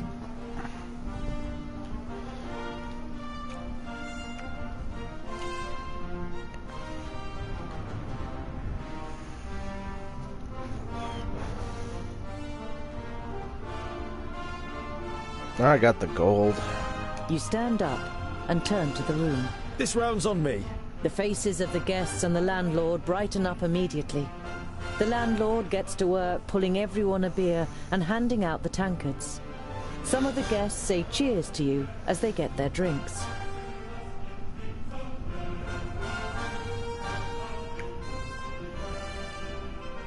You turn to the guest who'd muttered something about groundlings. And why is it so strange that we're here? The man glances up briefly and then stares drunkenly at his tankard and mutters with a slur, "Don't play the innocent. The orcs are terrorizing our lands. And whose fault is it? You let them in." And it's your fault you can't defend yourself. I was not at the stone gateway, and I don't know what happened. But you can be sure of one thing. Dwarves would never cooperate with orcs. We kill them no sooner than we say them, or my name isn't Boindle Doubleblade. The drunkard and his neighbour are given a start. They mumble an apology and turn their attention to the beer in front of them. See, back then, back in this time, beer was essentially a meal. With all the stuff it had in it. Did two travellers pass this way? One was a famulus, the other a mercenary. The landlord shakes his head indifferently and mumbles something incoherently. One of the guests is about to say something, but shuts up when the person next to him gives him a poke. Come on now, tell us what happened. We're all friends here. The man who was going to speak the first time round looks over to his neighbour, who nods. Two travellers spent the night here. One had a robe on, the other was a mercenary. The next day they left, all in a hurry, and said they'd been attacked by an elf. One of the other drinkers finds his voice too. There was a hell of a lot of noise that night. As if there'd been a dust-up. You left some gold here for the trouble. I thought they meant the noise, but then I noticed the broken window. The landlord sighs. Please, don't tell anyone else about this. Who would want to spend a night in a tavern where an elf has been sighted?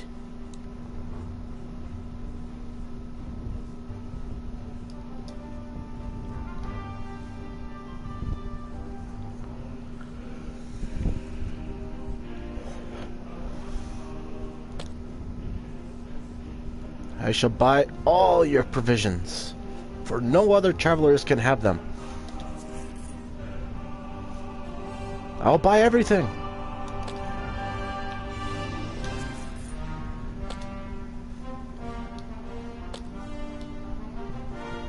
So I already have one healing potion. But I'll buy this too. I can always sell it later.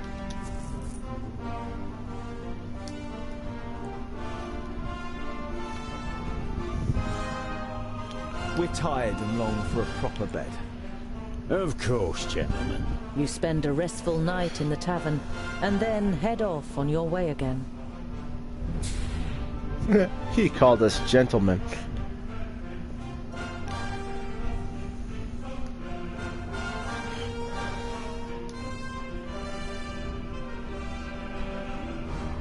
I want to see what's up with this.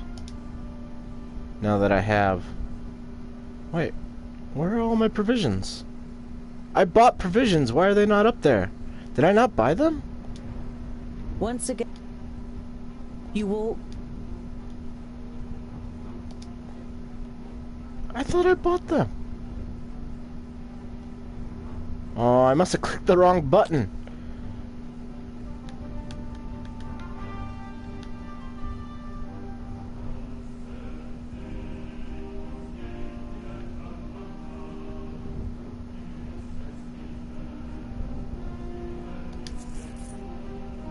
Okay, got the provisions.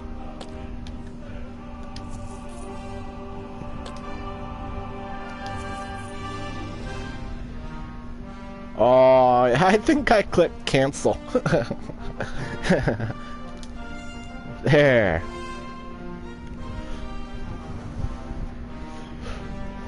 Despite Boindeal's loud protestations about wanting another drink, you say goodbye and set off on your way, accompanied by the twins. There's the provisions.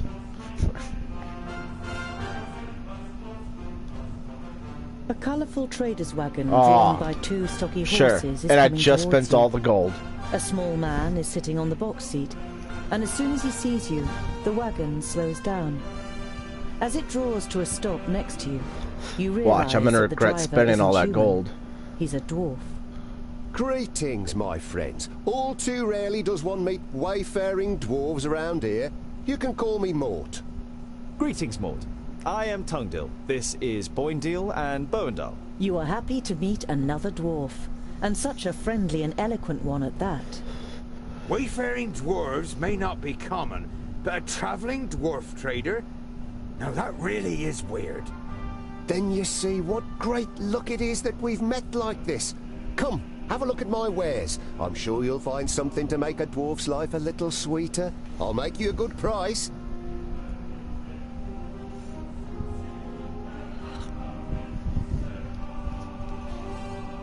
Mort, I hope you don't mind me asking, but which kingdom are you from? The dwarf's clothes seem more like those of humans, and he isn't wearing any coat of arms. My kingdom? Is that important? I'm my own kingdom. I go where I please and enjoy the fresh air and the sun on me skin. At your side, Fair Boindil enough. is tensing his muscles, and you think you see from the corner of your eye his hands moving a little nearer to the handle of his axes. Is your kingdom important? You two must be secondlings, right? I can tell by your armor. But you... He looks you over for a while. You're not a secondling, are you? As you yourself don't know for sure which kingdom you belong to, you give no answer and just shrug your shoulders. Mort throws you a knowing glance and nods slowly. Where are you heading? To Clintel, a small village where I can expect to do very little business. But the people there are nice and kind. I've known some of them since they were smaller than me. Isn't it astounding how much they manage to achieve in such short lives?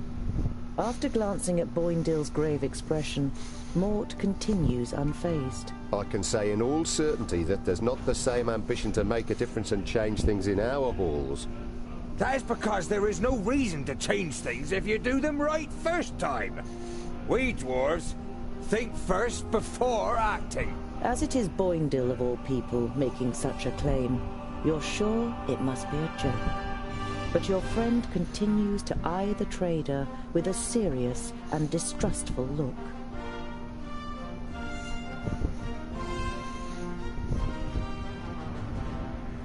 I grew up with Magus Lot-Yonan in Yonendar.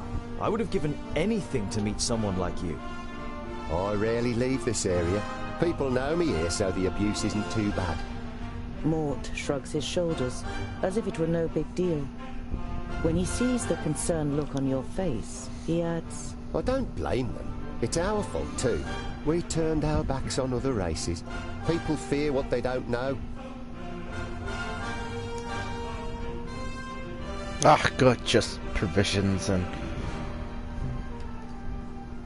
large healing potion.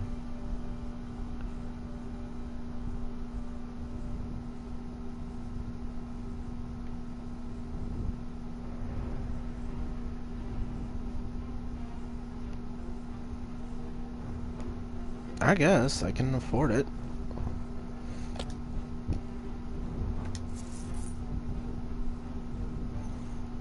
Give me all your provisions.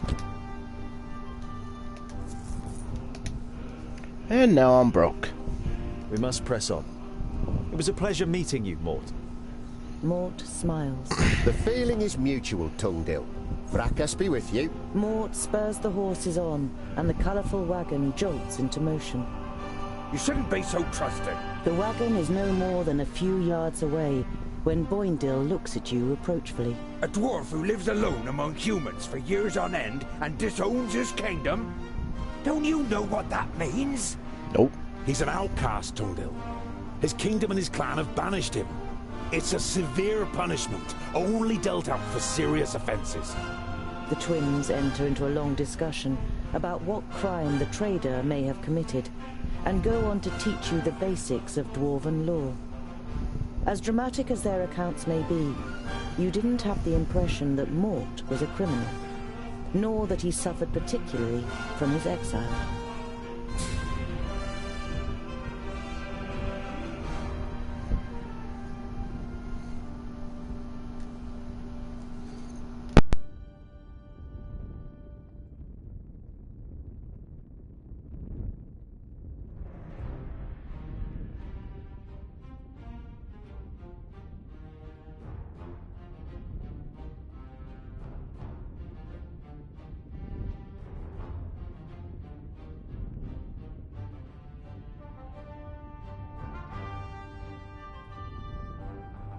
You arrive at a small, bustling village.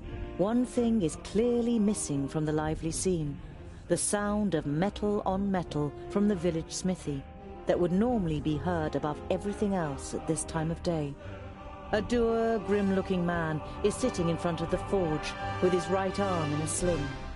His expression brightens as he sees you, and he jumps to his feet. Dear Dwarves, could I interest you in helping me in my workshop for a day? The man's expression is somewhere between desperation and hope. As you don't answer immediately, he continues. You will, of course, be royally rewarded for your work.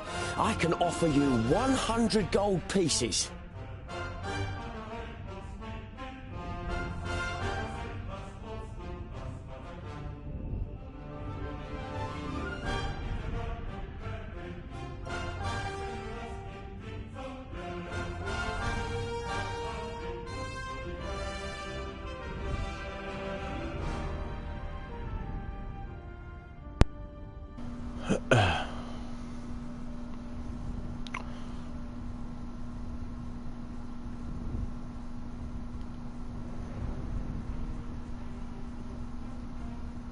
What happened to your arm?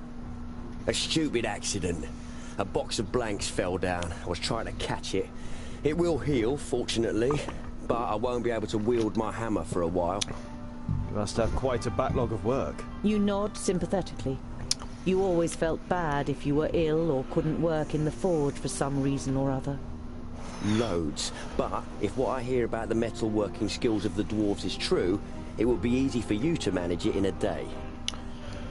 Yeah. Seeing how you're just a small hamlet, I'm not a greedy dwarf. Says the guy who took all the provisions and everything else from everybody, but provisions are important. I'll help you. I worked in a forge for a while. You modestly conceal that in this case, a while means almost a whole human lifetime. A little later, you are standing in the workshop, examining the smith's inferior tools, while he fires up the forge and prepares everything for the job, as well as he can, with just one good arm. You weren't able to persuade the twins to help you.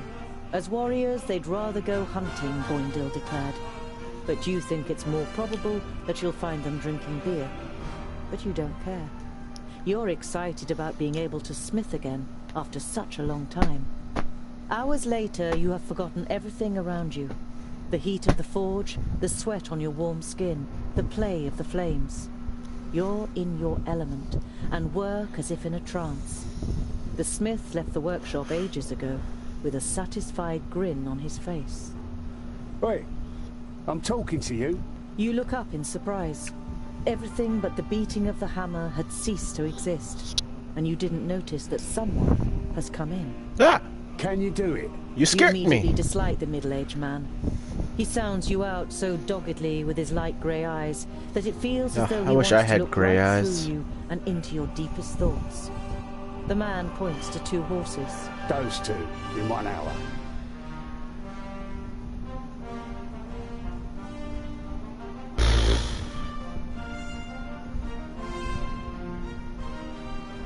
I don't like you, but I do know how to make a decent horseshoe. These two need shoeing. Oh, no problem. The man doesn't look convinced, but you get to work with confidence after examining the horses' hooves. Two more armed men are standing next to the horses, sizing you up.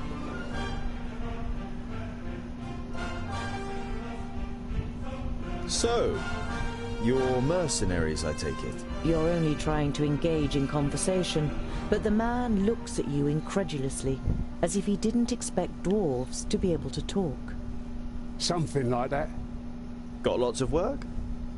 Oh, do you know anything about the armies of orcs from the south? We can't complain.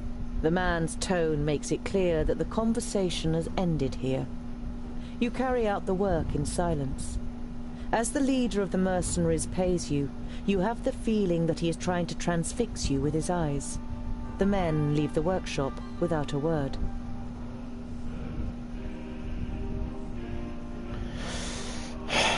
I would like to follow the men, but I should concentrate on the rest of the work. But, because I did promise the one guy in the sling that I was going to do all the work. And I'm a dwarf, and I'm not secret. Secrecy is not for dwarves.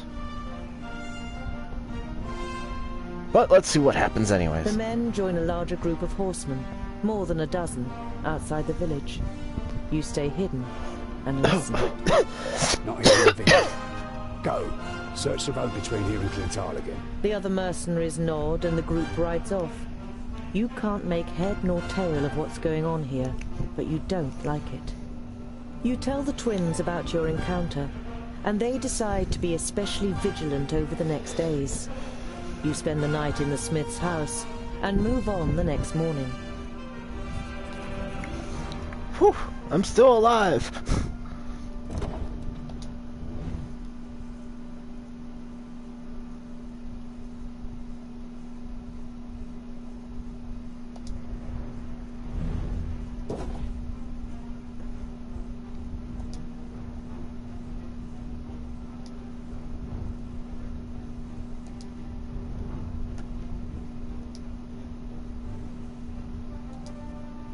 There are dead orcs lying in the defensive trenches and strewn over the meadows in front of the city. Some of the locals are busy throwing the bodies on pyres, while others repair the minor damage done to the city wall. You enter the city and the garrison at its center without being spoken to. It is only when you reach a heavy oak door that leads, you assume, to the commanding officer's headquarters, that you are halted by a guard. Dwarves, eh? Seems we aren't to be spared anything these days. What do you want?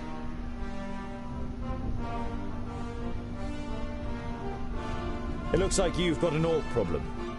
Had. Our scouts detected the army early on, and we were able to repel them without any great losses. A small army of orcs like that couldn't breach our mighty walls. Your mighty walls look like they're about to collapse under their own weight! The soldier isn't intimidated by Boindil. He juts his chin out confidently. At least they stopped the orcs, unlike your dwarven walls in the north. Huh. I didn't know that Steepleton was so big. Impressive place. We have fertile meadows. That's what we have to thank for the city's growth in recent years. At the time of my grandparents, Steepleton was nothing more than the tower on a hill with a couple of houses. Now we have a market, a temple, and of course, there are royal messengers stationed in the tower, which doesn't do the city's coffers any harm at all. You said you had messengers here. I'd like to send a carrier pigeon to Lot Yonan in Yonendar. Lot Yonan in Yonendar. No problem. It will cost you 90 gold pieces. Ah! Cut off my hand while you're at it. If the carrier pigeon delivers my message safely to Lot Yonan, then it's worth its weight in gold. Then I'll send for a scribe. You can dictate your message and thank you, but I can write it myself. Paper and ink will be sufficient. The guard nods. You don't blame him for thinking you are illiterate. Very few ordinary folk can read or write. Once you've been given the writing implements, you write down a summary of what happened at the meeting of the Alf and the Orcs. I must speak with your commander. Commander Valor doesn't have time. He's still very busy dealing with the aftermath of the Orc attack.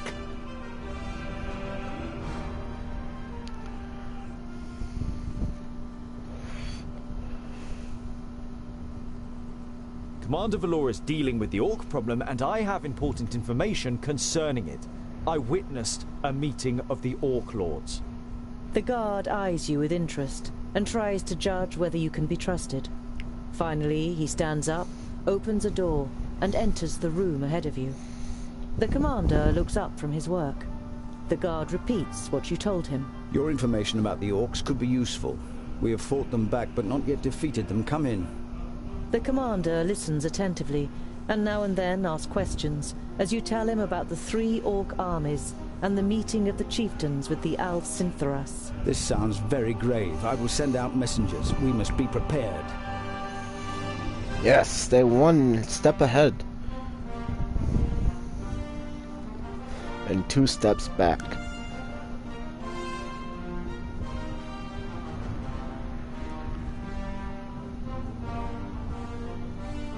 We were unable to stop the horde of orcs. They destroyed the village of Scalebrook and then scattered to the Four Winds. The commander's serious and weary expression darkens even more. I see. I thank you for trying. The orc army that attacked you was able to escape? What was left of it, they headed south. Unfortunately, I can't send anyone after them until the damage to the wall is repaired. To the south? Towards Scalebrook, perhaps? We defeated an army of orcs down there. It wasn't an easy fight, but they'd already taken a bit of a beating. By Steepleton's soldiers, I assume. The commander looks at you and seems torn for a moment. Then he pulls himself together. Perhaps you didn't know, but the administration had a bounty on the heads of that horde of orcs. Here, this gold is well deserved. Ha ha ha! I got paid! We must press on.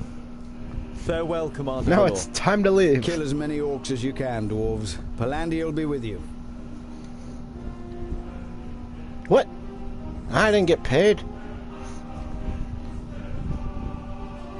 My gold just went down, not up. They swindled me. You see a camp with a wagon and 2 people on the edge of the path. Behind them, Black Saddle towers up above a thick, dark forest, about a half a day's journey away.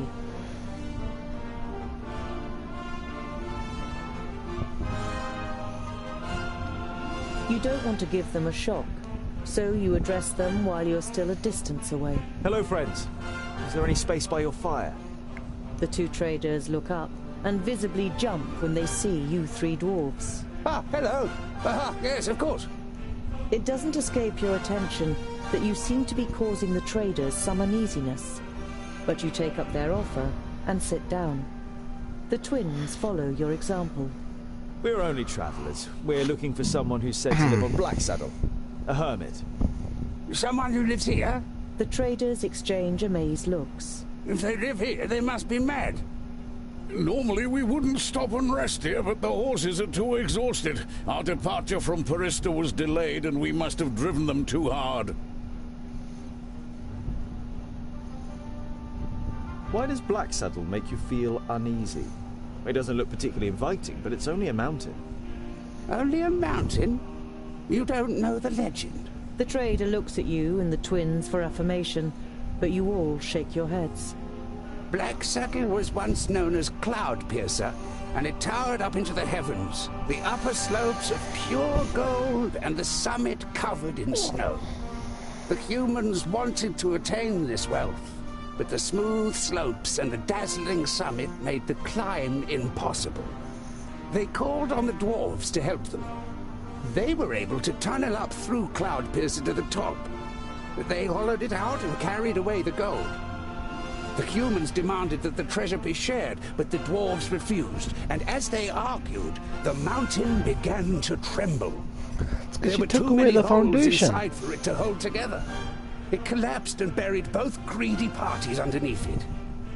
The mountain lost its tremendous size and its beauty, and ever since has haunted both humans and dwarves with its erosive hatred, causing even the rocks to turn black over time. Pfft. Never heard of it. Sounds like human tittle-tattle. Dwarves would never hollow out a mountain so much that it collapses. You come from Parista. How are things there? No news to speak of, I'd say. Well, except for Nudin the Knowledge Lusty. You know Nudin the Knowledge Lusty. Lot Yonan introduced him to you many years ago during a visit. What about him? Oh, nothing really. Just rumors. You nod at the trader to continue. He's behaving strangely and disappears into his tower for days on end. Merely looks ill, apparently. But that's what someone I know said. Perhaps he got a spell wrong.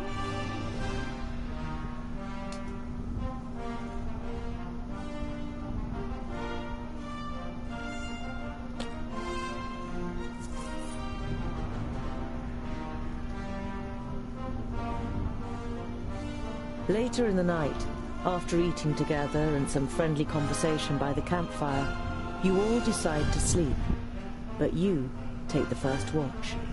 It's a night in which nothing happens, and the next morning the traders set off early. After breakfast, you also continue on your journey.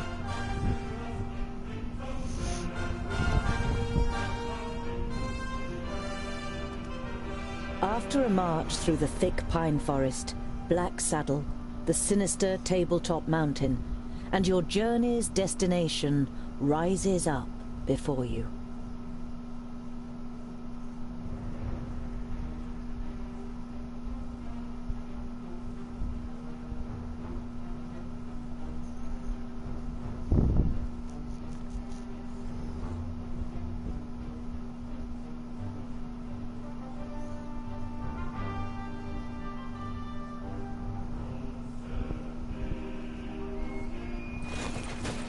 Ugh, I can't see a bloody thing. Are you sure that the Famulus lives here? Yes, according to Lot Yonan. Although you try to put a lot of assurance into your voice, you too see no signs that anyone lives here. No castle, no tunnel, no camp. There's nothing here but mountain. Then we'll have to take a closer look. You do that, Scholar. We'll be waiting for you here. You think about objecting, but it would just be a waste of breath. I still can't see a bloody thing.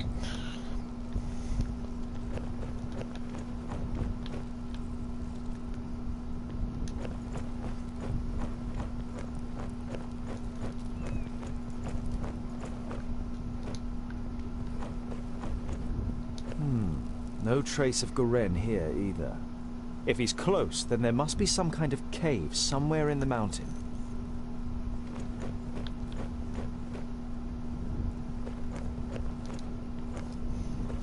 I can only climb a little way here. There must be a better way.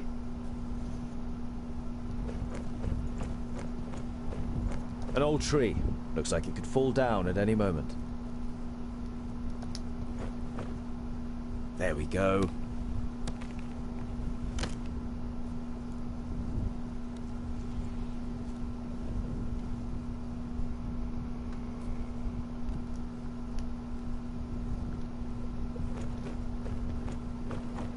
Too steep. I can't get a grip anywhere.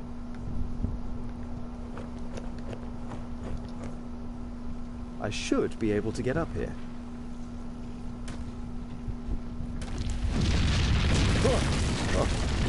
Phew. That was close.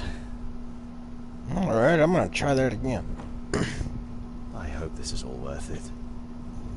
Up, up, up. Up, up, up the stairs they go.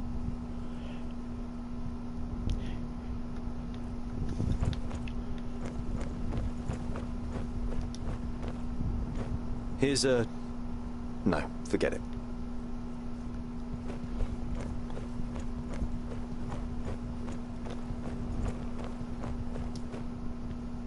There's something engraved on it.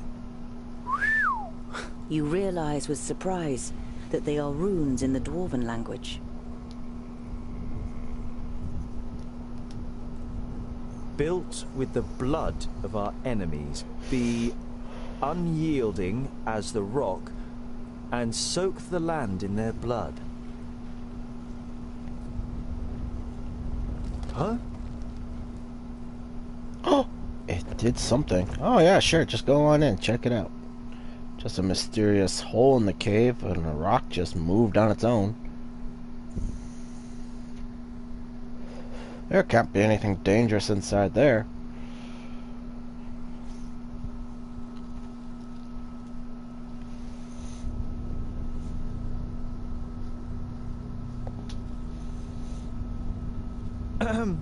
Hello?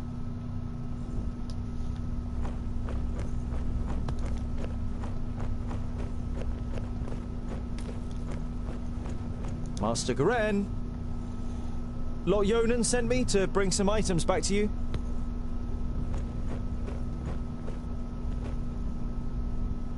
My inquiries are almost at an end.